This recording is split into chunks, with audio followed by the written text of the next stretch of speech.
A Moment with Dr. AudreyAnn Moses.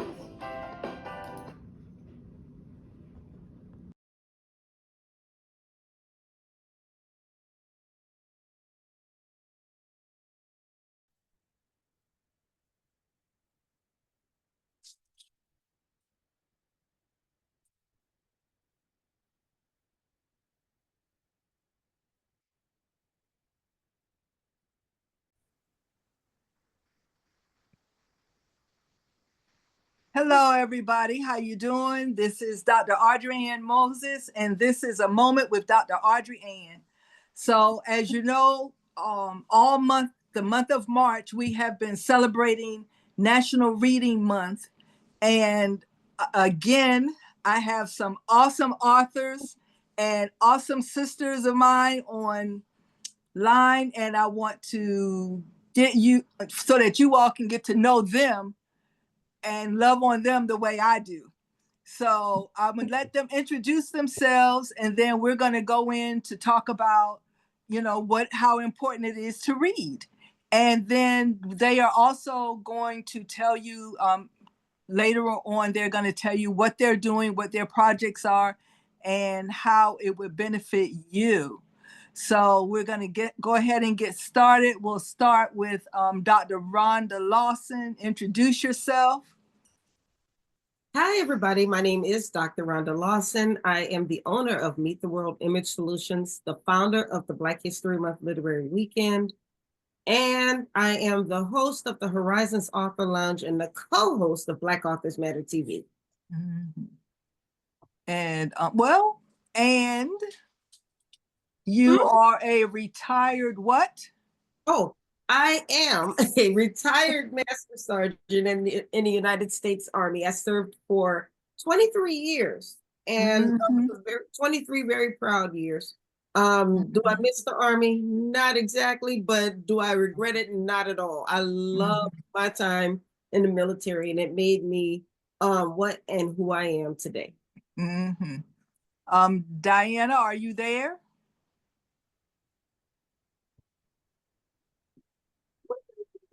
Okay, well, I'll just keep talking about me. Yeah. I'm also a 24 I'm also a 24-time published author.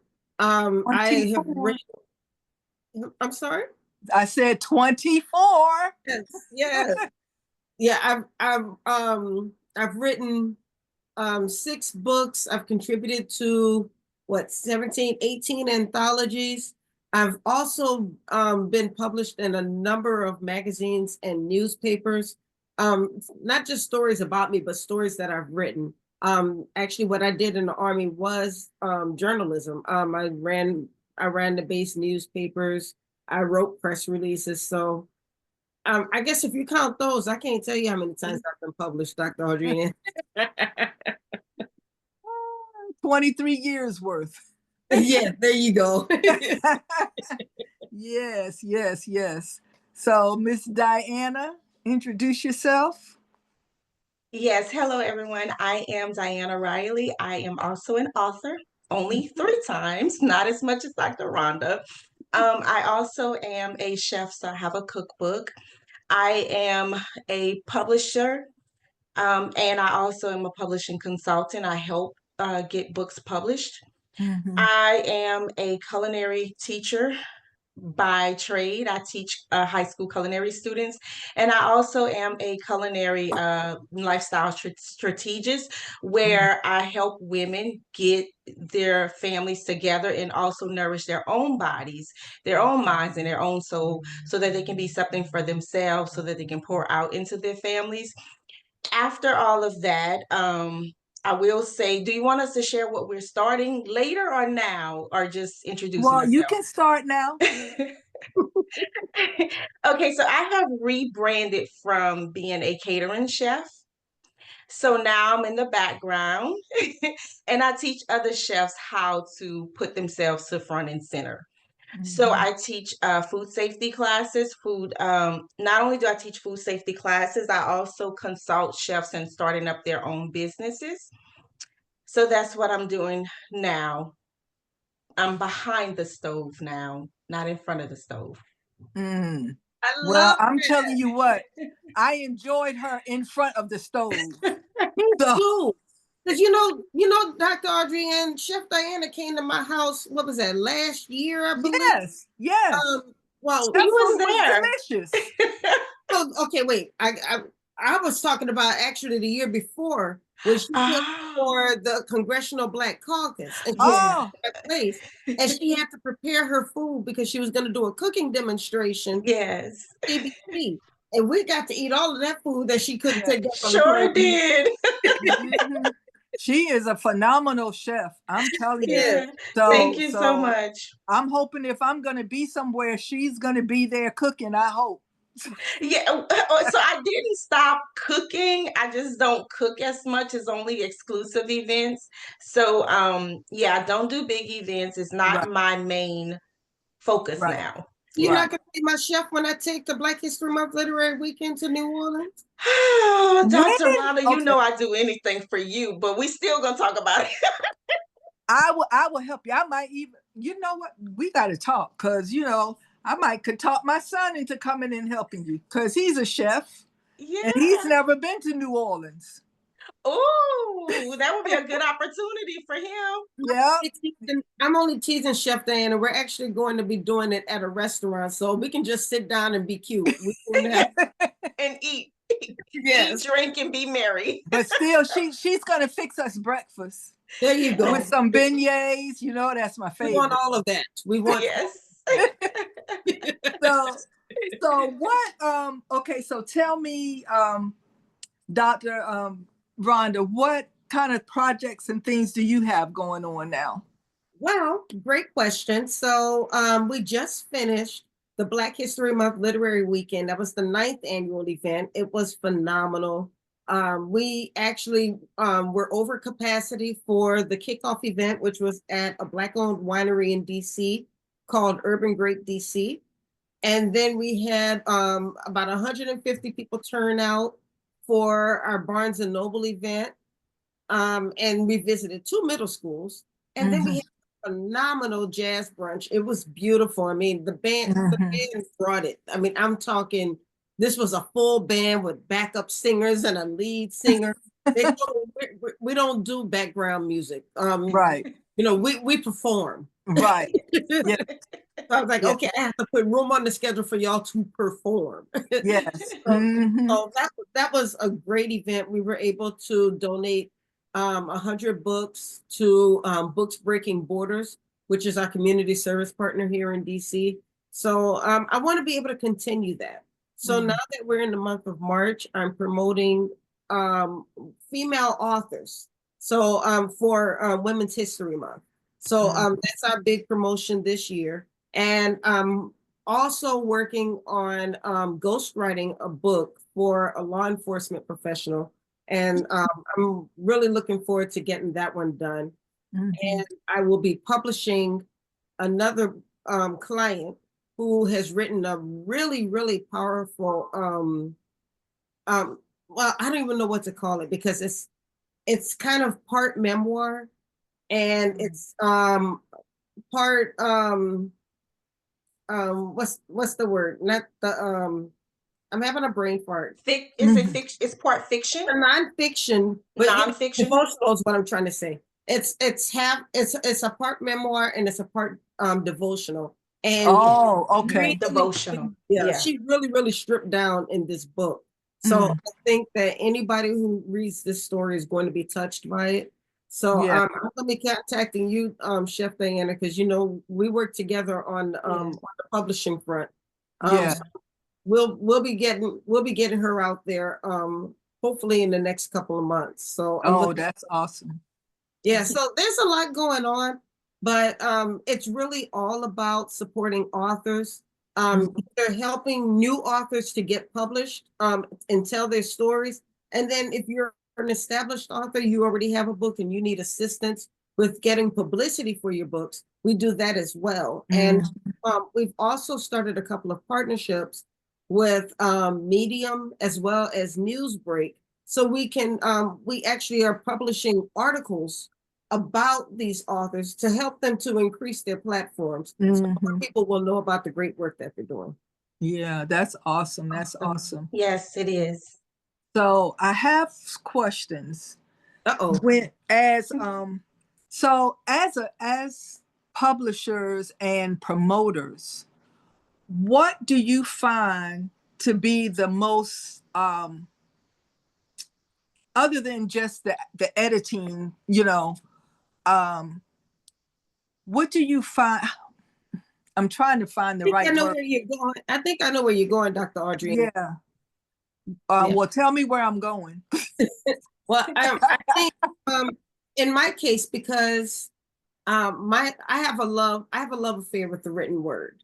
Mhm. And it kind of hurts my feelings when authors put more effort into promoting their books and marketing their books than they do into actually writing the books. And Right. so often they want to hurry and get through the book. They're not worried about the editing, or they don't want to pay for a quality editor. They want to get their Right. cousin who got an A in high school in English, and they'll get them to read it over. I mean, I've Right. had people who sent me books and they said, I've had a couple of people read it, and then I go through it. I'm like, okay, yeah, the words are spelled correctly. That's great. But have you really written this to where you can reach the people that you want to reach with your book? Or have you expanded on certain areas? I don't understand what was your motivation for doing this or that. And Yeah. so they don't put a lot of time into that, but they want to hurry up and promote their book because somebody told them along the way that books are a great way to make some passive income. It's a good side hustle, and it Yeah. can be. But if your only mission in writing a book is to sell it, and I say this all the time, it's like you might sell 1,000 copies of your book, but it's like 1,000 people are paying you to tell other people how bad your book is. And it's Right. gonna be very hard for you to sell 1,000 Another book. Yes. right, if you don't take time and really honing your craft. Yeah. So Yeah. that's what I find a lot. And that's one of the reasons why I have not totally given up my publicity side, because I want to help people to get Right. their books. I want them to be able to sell 1,000 copies, 5,000 copies. I'm never going to guarantee it. You don't guarantee sales for anybody because you don't know people's pockets. But Right. I want people to sell as many books as they can, but I want them to sell a well-written Quality book. Right, exactly. Yeah. Diana? Okay, so listen closely, listen carefully. I may sound harsh, but I'm gonna try to be as kind as I can when I say this. And we are talking to authors or Aspiring aspiring authors. authors. Yes. Yes. So aspiring authors, this message is for you. Being an author is not all of the glitz, glam, and look, I'm an author, the title. It is a journey. And the journey is going to take you to, I'm an author, where the glitz and glam is, but there's a step in a process to that. A lot of times there are aspiring authors who want to be authors because of the title or because of what they see another author is or can be. Right. But to say what Dr. Rhonda was saying is you have to put out quality work. Yes. You have to think of the end game, the end goal, which is a book that's presented to the world. And once you present that book to the world, it's hard to pull that book back and say, oh, that's not the way I really wanted it, or I could have done better. Now that people are talking about me, how do I fix this? Like cooking, it's easy to add, but it's hard to take away. Yeah. Exactly. And so when you think about becoming an author, put yourself in our mindset as authors. We're all authors presenting, talking to right now to the audience. There are a lot of things that we could have, should have done as an author. Even an accomplished author, no matter how many books we've written, there's still something that we think about after the process. So don't rush through the process. Take your time through the writing journey, like Dr. Rhonda says. Write good work, do your research. Take the time to ask questions, to know what you're putting out, so that when it comes to the editing part, editing is hard. It is hard. But once you get to the editing and you get the work back to be published, at least you Mhm. gave it some thought and you just didn't think about, oh, I want a book. Right, Right. right. I think that one of the things that people, first of all, I agree with both of you all that people think that it's all about the glamour. Mhm. And I can tell you from personal experience, glamour don't put coins, you know, in the bank. It doesn't. You know, if Not people at don't all. want to read your book, you are not going to have any glamour. But at the same time, you have to figure that out. I had a client, a brief client that wanted me to edit his book. When anyways, you know, I called him and I told him what I thought. I told him what he needed to do. I told him what I could do, and I told him the price, and I didn't hear from him. I didn't hear from him. I didn't hear from him. I didn't hear from him. And, you know, his cousin was the one that told me about him. So I just happened, months later, I happened to ask his cousin about him. Well, he published his book. I'm like, what book? The same book, he published it almost exactly the way he gave it to me originally. Yep. And he self-published it literally, and I have not seen the book, so I can't even say what the book looks like. Well, But I the remember him saying to me, well, I've had other people read it and they said it was a good book. You know, I said it is going to be a good book. right. But there's things that have to be done to it to make it not only a good book, but an excellent book, you know, a quality book. But I mean, the like ideas he might said, have been good, but maybe they could have been strengthened had he right, taken the time to go over it with you. had he taken the time, and he didn't. Mm. And I know he just got somebody to read over it, and he went into KDP. And And you know what? Somebody got in his head. And I'm willing to yeah, bet. Somebody got in his head and told him that you were just trying to make money off. exactly, There is exactly, a misconception It in the is. literary industry Yeah. that you shouldn't pay for anything. Yeah. That you shouldn't pay for editing, you shouldn't pay for publishing, you shouldn't pay for a book cover, you shouldn't right, pay for copywriting, you shouldn't pay for anything. right, A book should cost you nothing. nothing. So when Yeah, somebody like me, who has been editing for over 30 years, mhm, charges you 2 cents, 3 cents, 4 cents a word, depending on the shape of your manuscript, right, somebody's going to come along and tell you that I'm charging too much money. yeah, I told a lady I would only charge, and she had a very short book. And I think I totaled it up. It was like maybe I was going to charge her, I think, 2 cents a word, which is the cheapest that I'll ever charge anybody for editing. And I think the price came to about less than $600, which is super cheap for editing. yeah, She says she's never paid that much for editing, and she was shocked that I would charge her that much. And I never heard from her again.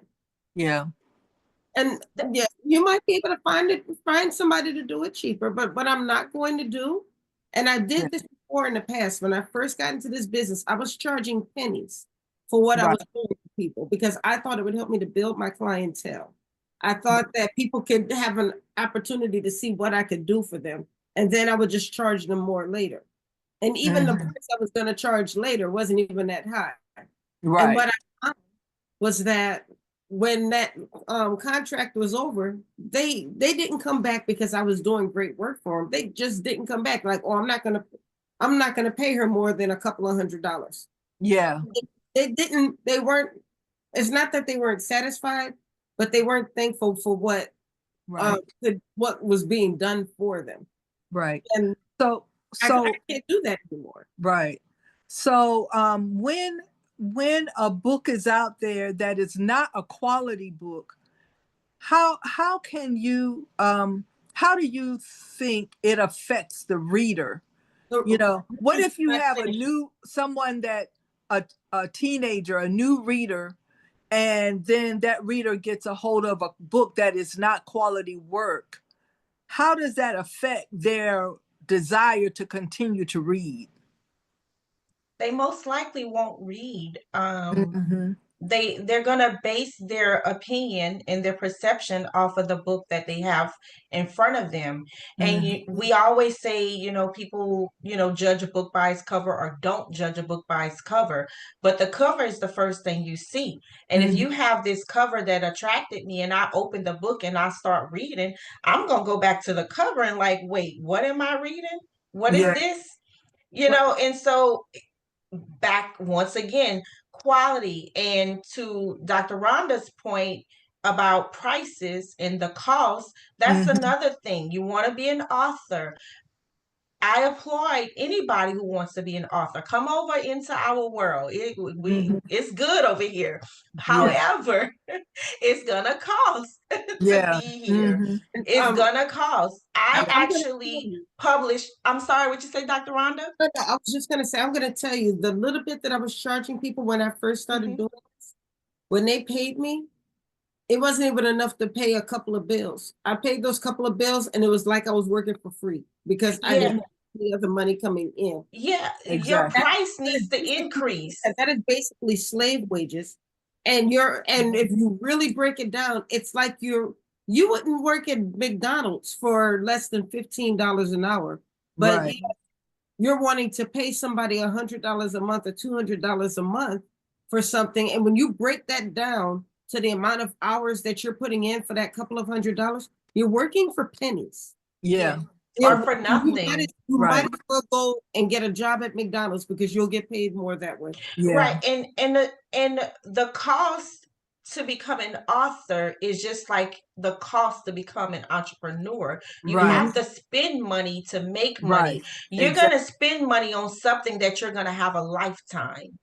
Just think about that. You're going to, it's up to you as an author how you determine your return on your investment.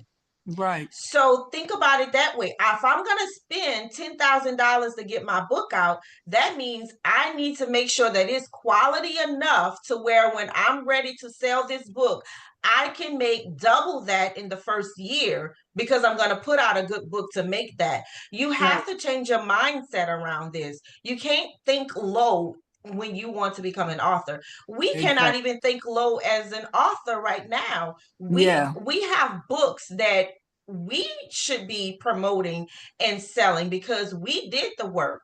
So it's not just about aspiring authors thinking of their return on investment. Even authors, what are you doing to put yourself out there to make the money that you invested in yourself in this book? And I'm talking to myself too, because a lot of times we put our work out because we want to inspire other people. We want other people to be informed. We want other people to be entertained. We want other people to, know our stories.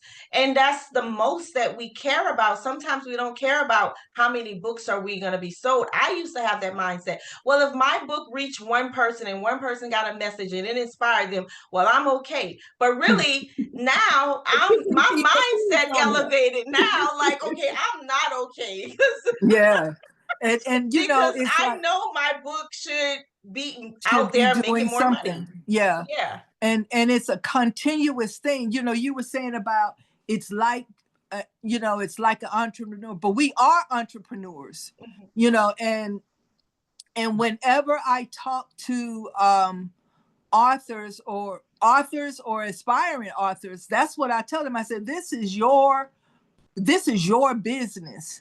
Now even if you only want to do it, you may only want to write one or two books, but this is you're the entrepreneur. So, and as an entrepreneur, you want to put your best because your name is on this book.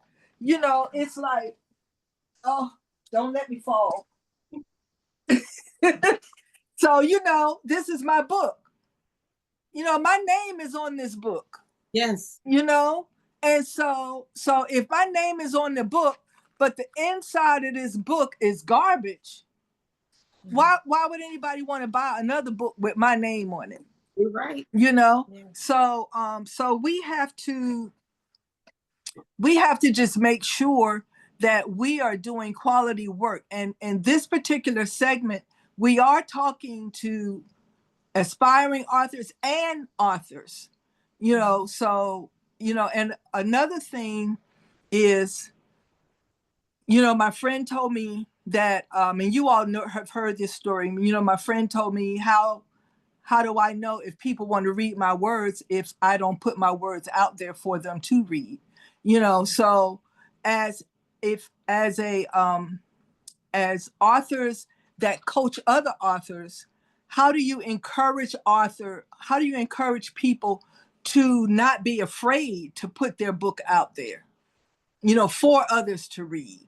One thing I do when I have an information request call or discovery call with a prospective client, and they talk about them wanting to write their book, one of the first questions I ask them, are you ready to strip down in front of the world?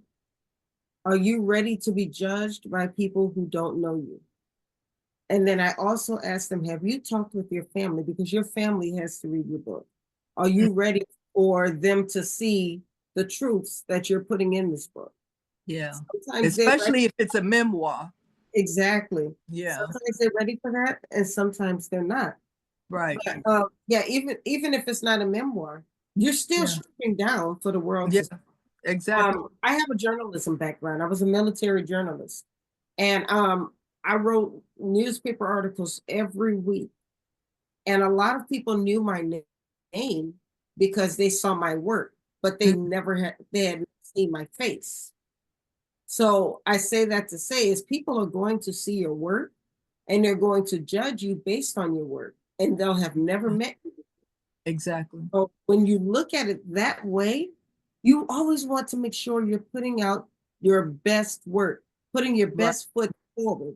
Because when you put your best foot forward, people are going to say, oh, that Diana Riley puts out quality work. Or Dr. Rhonda has another book, I'm getting it.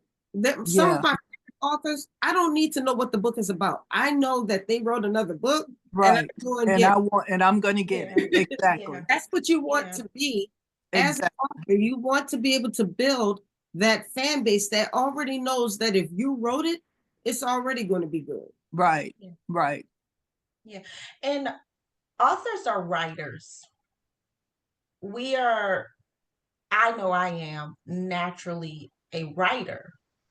So to me, I believe that authors need a creative outlet. And if you have so much inside of you that you want to get out, then get it out. That is your creative outlet to put art on paper. Right. So I'm a writer. And most of the time when I need to put something out, I journal. Sometimes I go to Instagram or Facebook, and I'll just write and refer it back to an excerpt or a topic from one of my books, because your words are in, your thoughts have words. It needs a place to go. So that is encouragement to get it on paper, and who knows where it can go? Who knows what can happen? Yeah. And I remember I wrote a book, and this was a nonfiction book that I wrote, and the person that edited for me used my book as a textbook for his Black History class. Oh, wow. Congratulations. And I was like, well, this was a long time ago.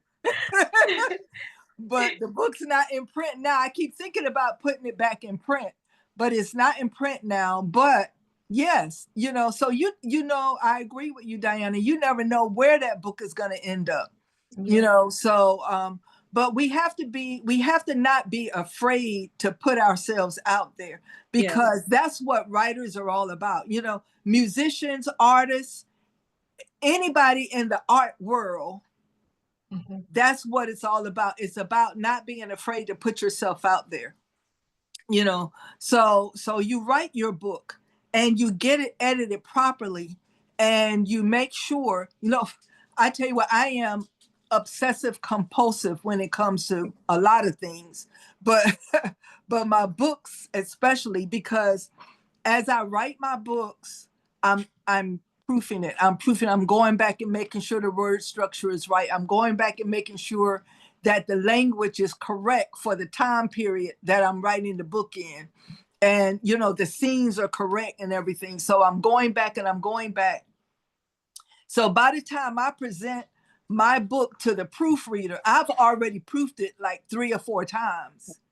And then when she proofs it and it comes back all red, then because I forgot to take all the buts and the that's out and stuff. But you better than us know me, because I don't like the buts and the that's. Well, yeah, she don't. And so I take all the buts and the that's out. And then, you know, I proof it again and again and again, because I'm trying to make sure I don't lose my voice. Yeah. You know, because she's proofing it for proper English and proper word structure and all of that. And I'm trying to keep my voice, you know, because like My Dead Girl Walking was in New Orleans. And I'm trying to make sure it sounds like it's in New Orleans, you know.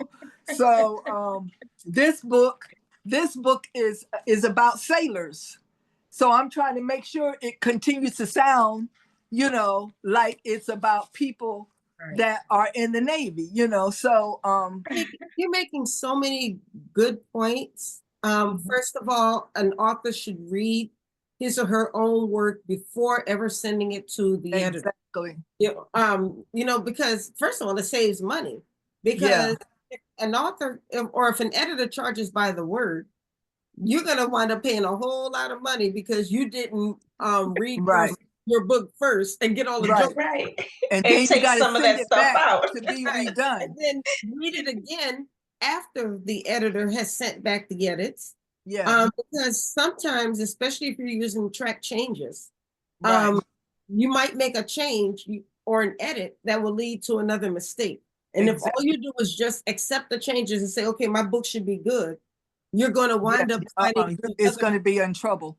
And I tell you what, even after all of the proofing I did, all of the proofing she did, all of the proofing that the publisher editor did, you know, when I got my actual book, and I'm just, you know, I'm selling my book, and I just happen to open up a page and I'm like, how did I miss that word? You know, so now I'm all in a tizzy. So I have to get that fixed. So when I buy more, that's fixed, you know.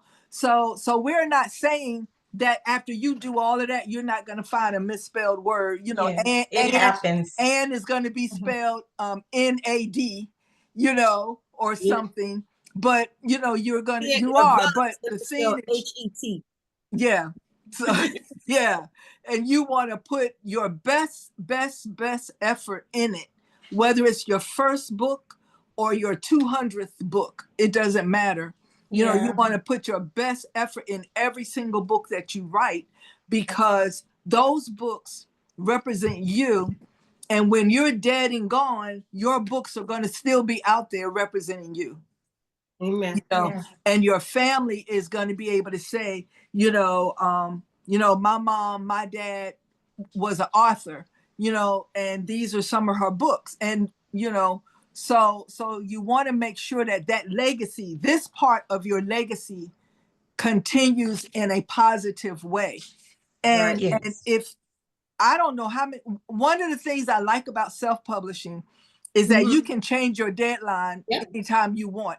Yeah, you don't have to rush it. You don't have to rush it. I have changed my deadlines for every last one of my books. And each one of them actually got published like 6 or 7 months after my first deadline. because I wanted to make sure it was right, and I wanted to get it out there in the world, and, you know, make sure it was advertised right and whatever. So take your time and be patient. with Yeah. it. So so I don't want to take, we got a few more minutes, like 3 minutes. And so what I want to do is we've talked about how important it is for the authors to be conscious of what they're putting out for people to read. And we've talked about your projects. Is there anything else in the next couple minutes that you think is important to put out to readers and to authors? Well, maybe like how not for promotions, but like meeting other authors. well, it's always good to network. Mhm. I had to learn this very early in my career that sometimes when we go, of course we're spending a lot of money when we go to book signings. Yes. Tell Get me about it. like whatever it is. This is why I always try to make sure that when authors come to my event, I want to make sure that you're leaving with something. Mhm. One thing I will say is, even if there aren't a whole lot of people at the book signing, you do not want to leave without networking. Because Right. you never know what can come of that networking. You may Right. sell 2 books, but you Right. might have met 3 people who could get you a speaking engagement. Yes. Tell you about more profitable book opportunities. Right. Somebody might want you to come back and talk to their kids. Right. You might You meet don't know. your publicist. Yeah. You might have met your new agent. You don't Yes. know. But if you sit don't there know. mad because you only sold 2 books, Mm. then and you leave without getting to know anybody, you're stunting your own career. Right. And that's your fault. Mm-hmm. Yeah. Yes. Yeah. Diana? Okay, so 2025 is elevation year. Yeah. So 2025 is elevation year. It's time to level up and do things differently than the past years for myself, for sure. So I just want to encourage other authors to do the same. Mhm. We have been through a lot in the last couple of years, especially since coming off of the pandemic and trying to reset and get ourselves back together. We missed out on a lot.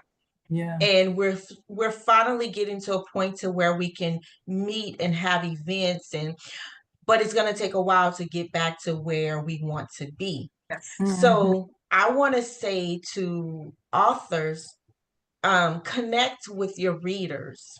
Yeah. Find a way to connect with your readers. Leave information behind for them, a barcode to scan or anything so that they can connect to your network. Yeah. And if you are an aspiring author, go to book signings. Yeah. Meet the authors, ask questions, get their books, read their books so that Yeah. you can see what it's like to write. You can see their writing styles. You can also see like book covers, publishing Mhm. information, Mhm. and also readers. I did say readers connect, authors connect with your readers, but readers, go where their book signings. Right. Go to your favorite author book signing. Yeah. Find a way to support your favorite author. And even Right. if they're not your favorite author, get to know different authors in different Right. genres And then generous. as, Yeah. as a reader. So Exactly. that's what I want to say. Yeah. And so now this is what I want to tell you all. These 2 ladies I met because of author events. I met Dr. Rhonda in Houston, Texas, at the National Black Book Festival. The National Black Book Festival is every year in Houston. And that's where I met her. And she, told me about different things that she's doing. And I also met another good friend of mine's, Dr. Velma Bagley. I met her there. And I met several awesome authors in Houston. I sold 1 book and I traded 1 book for another book, and it cost me thousands of dollars to get there. So but that was in October, and that next February or the next February, I think COVID happened, or I can't remember what happened. Yeah. But I was able to go to the Black History book event that Dr. Rhonda has every year. And it was phenomenal. And I met some phenomenal authors that I still keep in touch with, and they keep in touch with me. And that's where I met Miss Diana. Yes. And Miss Diana and I have been keeping in touch with each other continuously. And so I tell you, it is very important that authors reach out and get to know each other, and and get to and offer yourself as help for them, because I tell you what, me and Dr. Rhonda spent a lot of time on the phone, and I'm just like pitiful, and she has helped me a lot. And so that's what you have to do. And I have talked to Diana a lot, and she has helped me a lot. She don't know how much she helped me, but she has. Who's your client? Well, still, you helped me. And so, we just, and that's just how it's done. That's how it's done. But we have run out of time again. And I just want to say how grateful I am to these ladies for taking time out to come and hang out with me for a few minutes, and just put our few voices out there to help other authors. So if you need anything from any of us, you will definitely know how to get a hold of us, and you can always reach out to me, and I can connect you with either one of them. So please don't be afraid to reach out to us, because we are here, to help people enjoy reading. And in order to do that, we have to help people enjoy writing. So please reach out to us. Diana, I heard your voice. No, I you heard my voice. No, I just wanted to say, when you were saying that you paid thousands of dollars for your book event, and you sold one book and traded one book, that is a reference back to what I was saying about the glitz and glam. People see the glitz and glam of an author, but like I said, it's a process, it's a journey. It ain't always glitz and glam. So just know that before you get into this industry, we don't want to fool anybody. We don't want to set you up for failure. We don't want to sell you short. We want to tell you the truth about it. Although it has its ups and it's positive and we love it here, we just want you to know that it's not always going to be so glamorous. But it's fun. And it is fun. It's fun. Definitely fun. We get to meet people. It's definitely fun. Awesome people. You're going to meet some. And I tell you what, no matter what, if you sell 3 books, and one of those 3 people come up to you and say, I have your book and I love it, that is going to be worth everything. Yes. I'm telling you, that is going to be worth everything. So when the 3 of us are going to come on again at another time, and we're going to talk about like some of the things you can do to publish. I mean, not publish, but to promote yourself, to promote your book, That's going to be another event. Dr. Rhonda, are we still going to talk about the cruise? I need to talk to you about the cruise, Diana. Oh, okay. I thought we was going to share something about it. Okay. No. We are planning the Meet the World Writers Cruise, August 29th through September 3rd. We're going to be leaving from Miami, going into the Dominican Republic, and then into the Bahamas. We're going to have a host of guest authors. And we're going to, we have 2 days at sea, and then we have the 2 ports of call. And we're planning on having a half a day of workshops, and then the rest of the day is going to be all about the fun. It's going to be a really beautiful, beautiful cruise. In fact, I got a flyer somewhere around here. I don't know where the flyer is right now, but it's around here somewhere. We're going to make sure that we give it to AudreyAnn so she can flash it up or something. Yeah. I gave my daughter all of my flyers because she's been out promoting for me today. Yeah.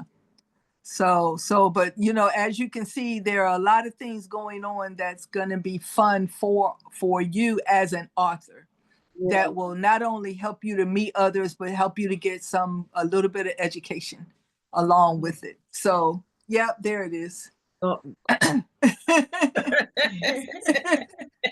So, but anyway, thank you so much, ladies. And I just want to say thank you to the audience for continuing to view us and to learn more about how important it is reading. And when we say reading is fundamental, it is, but also is writing, because you can't read if there's no writing. So writing is fundamental as well. So we thank you, and we just pray that you have an awesome journey and be blessed and continue to be a blessing to others. And we will see you next time. Thank you very much. And thank you, ladies.